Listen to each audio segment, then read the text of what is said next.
This is the IELTS listening test. You will hear a number of different recordings, and you will have to answer questions on what you hear. There will be time for you to read the instructions and questions, and you will have a chance to check your work. All the recordings will be played once only. The test is in 4 parts.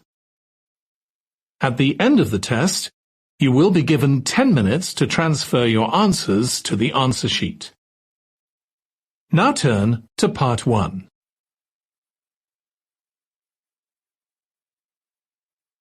Part 1.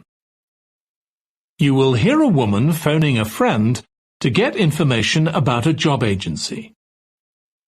First, you have some time to look at questions 1 to 5.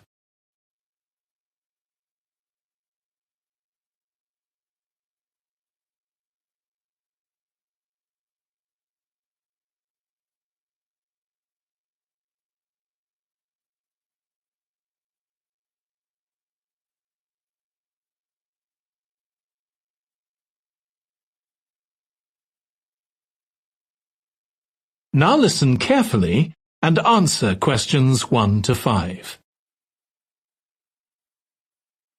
Hello, William. This is Amber. You said to phone if I wanted to get more information about the job agency you mentioned. Is now a good time? Hi, Amber. Yes, fine. So the agency I was talking about is called Bankside. They're based in Docklands. I can tell you the address now. 497 East Side. OK, thanks. So is there anyone in particular I should speak to there? The agent I always deal with is called Becky Jameson. Let me write that down. Becky Jameson. Jameson.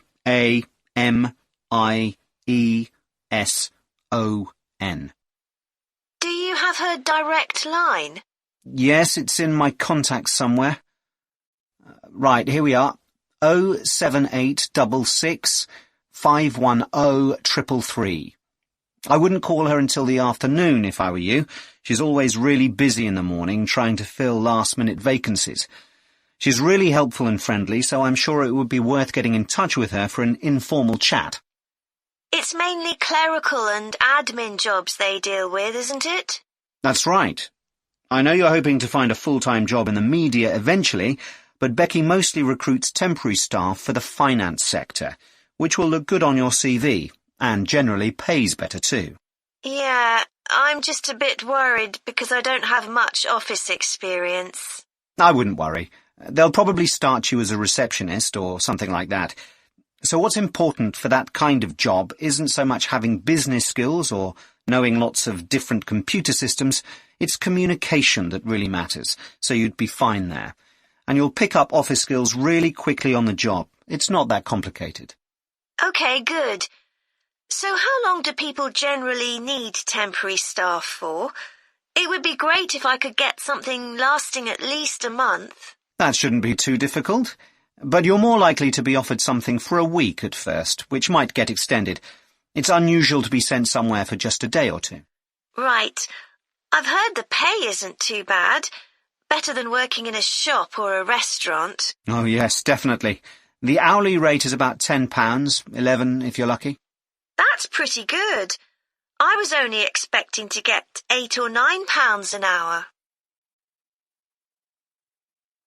Before you hear the rest of the conversation, you have some time to look at questions 6 to 10.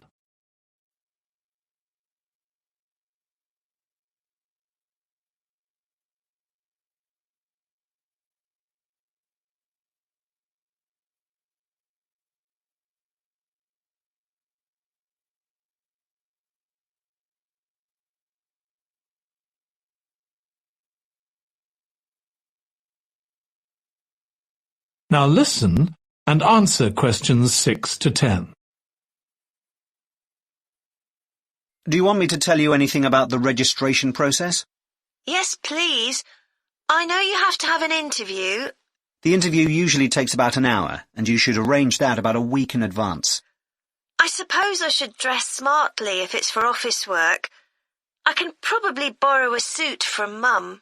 Good idea. It's better to look too smart than too casual. Will I need to bring copies of my exam certificates or anything like that? No, they don't need to see those, I don't think. What about my passport? Oh yes, they will ask to see that. OK. I wouldn't get stressed about the interview, though. It's just a chance for them to build a relationship with you, so they can try and match you to a job which you'll like. So there are questions about personality that they always ask candidates, fairly basic ones, and they probably won't ask anything too difficult, like what your plans are for the future. Hope not. Anyway, there are lots of benefits to using an agency. For example, the interview will be useful because they'll give you feedback on your performance so you can improve next time. And they'll have access to jobs which aren't advertised. Exactly. Most temporary jobs aren't advertised. And I expect finding a temporary job this way takes a lot less time. It's much easier than ringing up individual companies. Yes, indeed. Well, I think I've covered everything. That is the end of part 1. You now have 1 minute to check your answers to part 1.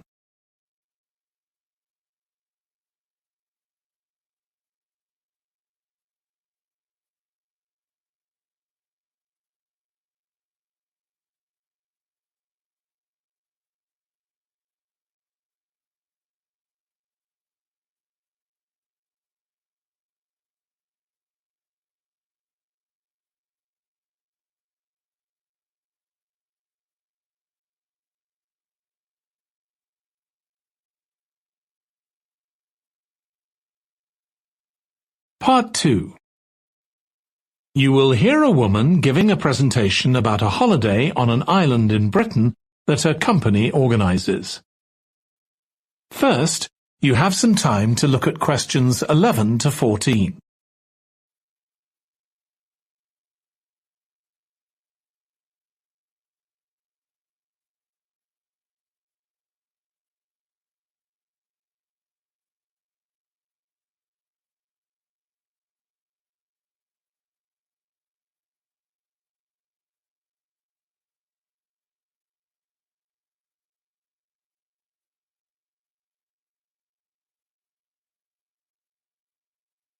Now listen carefully and answer questions 11 to 14. Good morning. My name's Erica Matthews, and I'm the owner of Matthews Island Holidays, a company set up by my parents. Thank you for coming to this presentation, in which I hope to interest you in what we have to offer. We're a small family-run company, and we believe in the importance of the personal touch. So we don't aim to compete with other companies on the number of customers. What we do is build on our many years' experience, more than almost any other rail holiday company, to ensure we provide perfect holidays in a small number of destinations, which we've got to know extremely well. I'll start with our 6-day Isle of Man holiday. This is a fascinating island in the Irish Sea, with Wales to the south, England to the east, Scotland to the north, and Northern Ireland to the west. Our holiday starts in Heysham, where your tour manager will meet you. Then you'll travel by ferry to the Isle of Man. Some people prefer to fly from Luton instead, and another popular option is to go by train to Liverpool and take a ferry from there. You have 5 nights in the hotel, and the price covers 5 breakfasts and dinners, and lunch on the 3 days when there are organised trips. Day 4 is free, and most people have lunch in a cafe or restaurant in Douglas. The price of the holiday includes the ferry to the Isle of Man, all travel on the island, the hotel, and the meals I've mentioned. Incidentally, we try to make booking our holidays as simple and fair as possible, so unlike with many companies, the price is the same whether you book 6 months in advance or at the last minute, and there's no supplement for single rooms in hotels. If you make a booking, then need to change the start date, for example because of illness, you're welcome to change to an alternative date or a different tour for a small administrative fee. Before you hear the rest of the talk, you have some time to look at questions 15 to 20.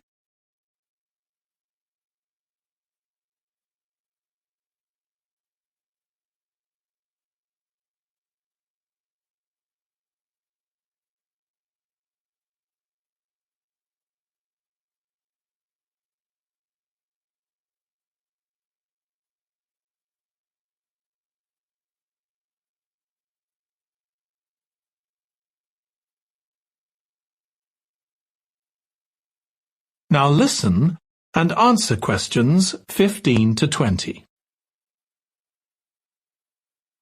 Okay, so what does the holiday consist of? Well, on day 1, you'll arrive in time for a short introduction by your tour manager, followed by dinner in the hotel. The dining room looks out at the river, close to where it flows into the harbour, and there's usually plenty of activity going on. On day 2, you'll take the coach to the small town of Peel, on the way calling in at the Tynwald exhibition. The Isle of Man isn't part of the United Kingdom, and it has its own parliament called Tynwald. It's claimed that this is the world's oldest parliament that's still functioning, and that it dates back to 979. However, the earliest surviving reference to it is from 1422, so perhaps it isn't quite as old as it claims. Day 3, we have a trip to the mountain Snaefell. This begins with a leisurely ride along the promenade in Douglas in a horse-drawn tram. Then you board an electric train which takes you to the fishing village of Laxey. From there, it's an 8-kilometre ride in the Snaefell Mountain Railway to the top. Lunch will be in the cafe, giving you spectacular views of the island. Day 4 is free for you to explore, using the pass which we'll give you. So you won't have to pay for travel on local transport or for entrance to the island's heritage sites. Or you might just want to take it easy in Douglas and perhaps do a little light shopping. The last full day, day 5, is for some people the highlight of the holiday, with a ride on the steam railway from Douglas to Port Erin. After some time to explore, a coach will take you to the headland that overlooks the Calf of Man, a small island just off the coast. From there, you continue to Castletown, which used to be the capital of the Isle of Man and its medieval castle. And on day 6, it's back to the ferry, or the airport if you flew to the island, and time to go home. Now, I'd like to tell you a bit more. That is the end of part 2. You now have 30 seconds to check your answers to part 2.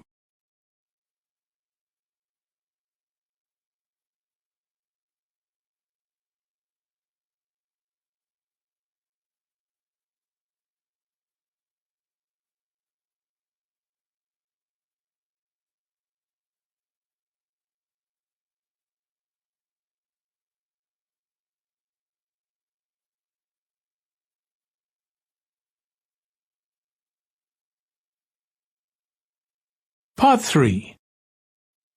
You will hear 2 psychology students discussing the effects of the order in which the children in a family are born.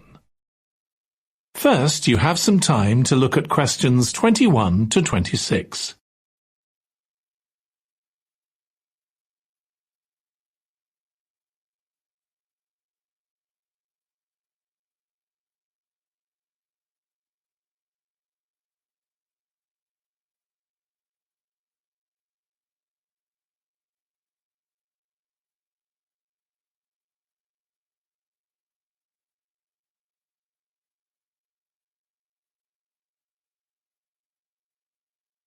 Now listen carefully and answer questions 21 to 26. Ed, how are you getting on with the reading for our presentation next week? Well, okay, Ruth, but there's so much of it. I know.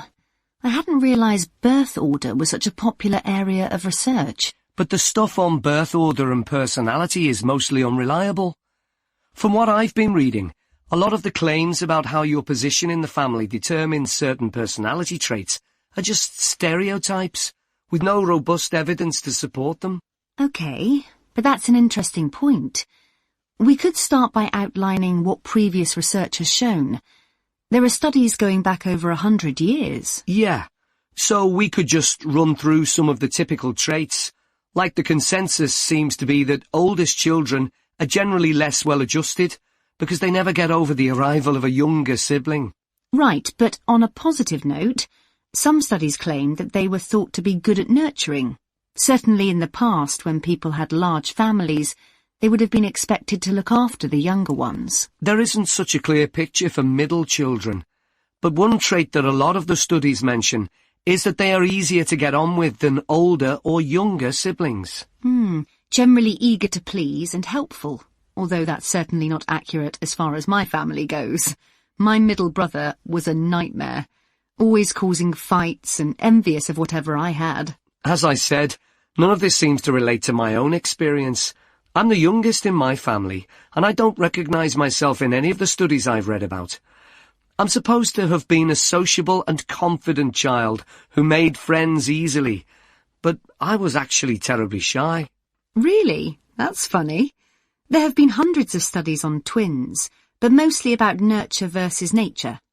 There was one on personality which said that a twin is likely to be quite shy in social situations, because they always have their twin around to depend on for support.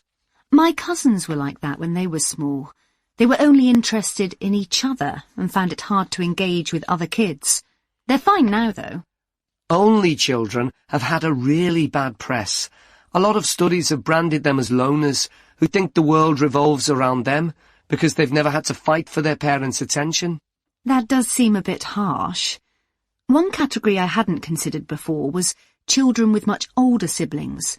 A couple of studies mentioned that these children grow up more quickly and are expected to do basic things for themselves, like getting dressed. I can see how that might be true, although I expect they're sometimes the exact opposite, playing the baby role and clamouring for special treatment. Before you hear the rest of the discussion, you have some time to look at questions 27 to 30.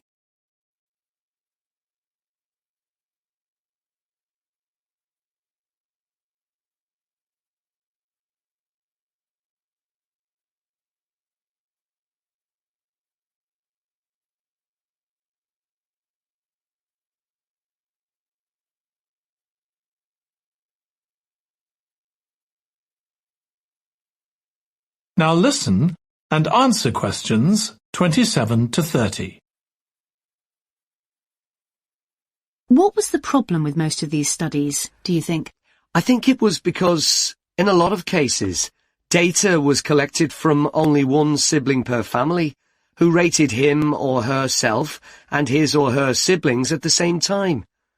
Some of the old research into the relationship between birth order and academic achievement has been proved to be accurate, though. Performances in intelligence tests declined slightly from the eldest child to his or her younger siblings. This has been proved in lots of recent studies. Yes, although what many of them didn't take into consideration was family size. The more siblings there are, the likelier the family is to have a low socio-economic status, which can also account for differences between siblings in academic performance. The oldest boy might be given more opportunities than his younger sisters, for example. Exactly. But the main reason for the marginally higher academic performance of oldest children is quite surprising, I think. It's not only that they benefit intellectually from extra attention at a young age, which is what I would have expected. It's that they benefit from being teachers for their younger siblings by verbalizing processes. Right. And this gives them status and confidence, which again contributes in a small way to better performance. So, would you say sibling rivalry has been a useful thing for you? I think so. My younger brother was incredibly annoying, and we fought a lot, but I think this has made me a stronger person. I know how to defend myself. We had some terrible arguments, and I would have died rather than apologise to him. But we had to put up with each other, and most of the time we coexisted amicably enough. Yes, my situation was pretty similar. But I don't think having two older brothers made me any less selfish. I was never prepared to let my brothers use any of my stuff. That's perfectly normal, whereas sometimes... That is the end of part 3. You now have 30 seconds to check your answers to part 3.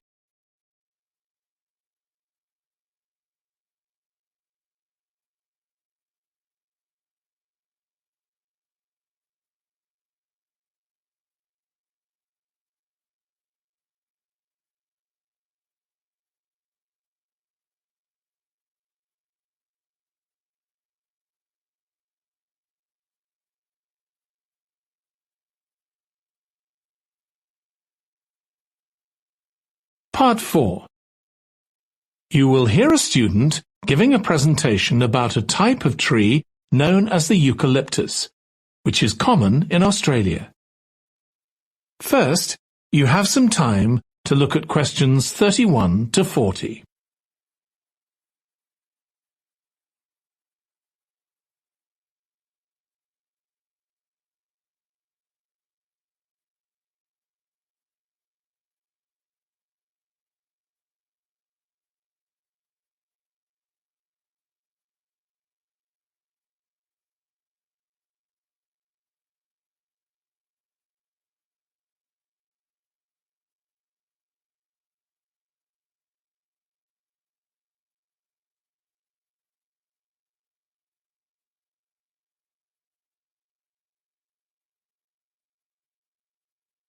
Now listen carefully and answer questions 31 to 40.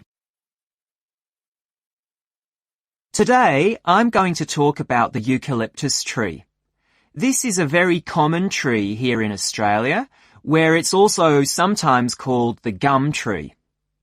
First, I'm going to talk about why it's important.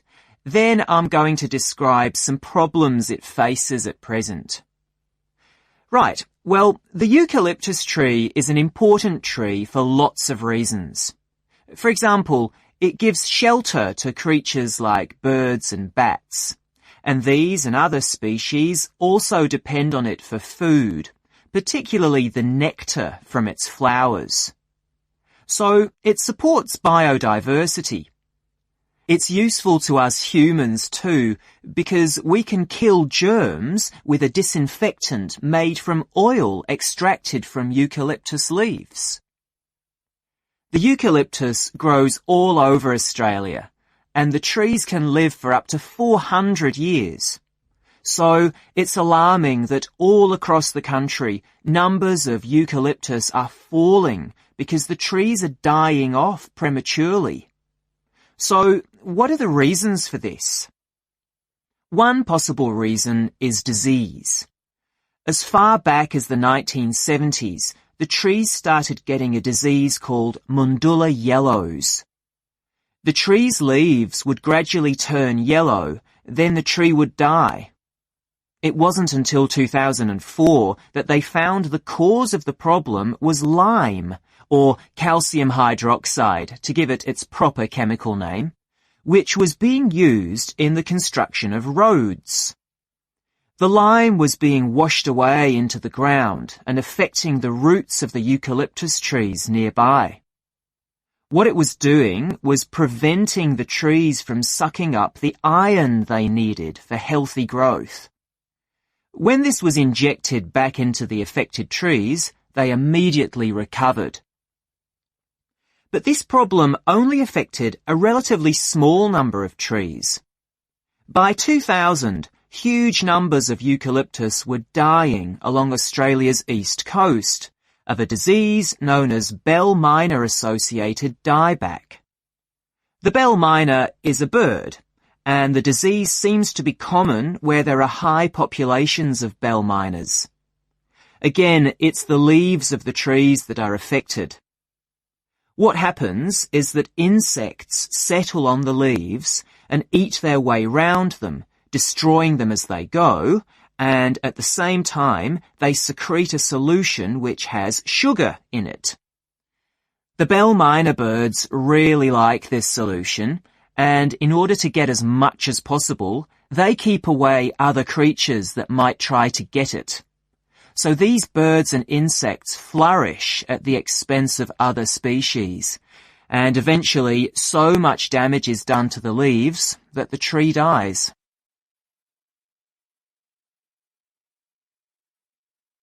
But experts say that trees can start looking sick before any sign of bell miner associated dieback. So it looks as if the problem might have another explanation. One possibility is that it's to do with the huge bushfires that we have in Australia.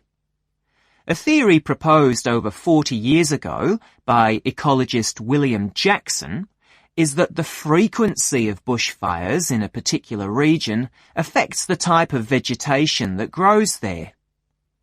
If there are very frequent bushfires in a region, this encourages grass to grow afterwards, while if the bushfires are rather less frequent, this results in the growth of eucalyptus forests. So why is this? Why do fairly frequent bushfires actually support the growth of eucalyptus? Well, one reason is that the fire stops the growth of other species which would consume water needed by eucalyptus trees. And there's another reason. If these other quick-growing species of bushes and plants are allowed to proliferate, they harm the eucalyptus in another way by affecting the composition of the soil and removing nutrients from it. So some bushfires are actually essential for the eucalyptus to survive as long as they are not too frequent. In fact, there's evidence that Australia's Indigenous people practiced regular burning of bushland for thousands of years before the arrival of the Europeans. But since Europeans arrived on the continent, the number of bushfires has been strictly controlled. Now, scientists believe that this reduced frequency of bushfires to low levels has led to what's known as dry rainforest, which seems an odd name as usually we associate tropical rainforest with wet conditions. And what's special about this type of rainforest? Well, unlike tropical rainforest, which is a rich ecosystem, this type of ecosystem is usually a simple one. It has very thick, dense vegetation, but not much variety of species. The vegetation provides lots of shade, so one species that does find it ideal is the bell miner bird, which builds its nests in the undergrowth there. But again, that's not helpful for the eucalyptus tree. That is the end of part 4. You now have 1 minute to check your answers to part 4.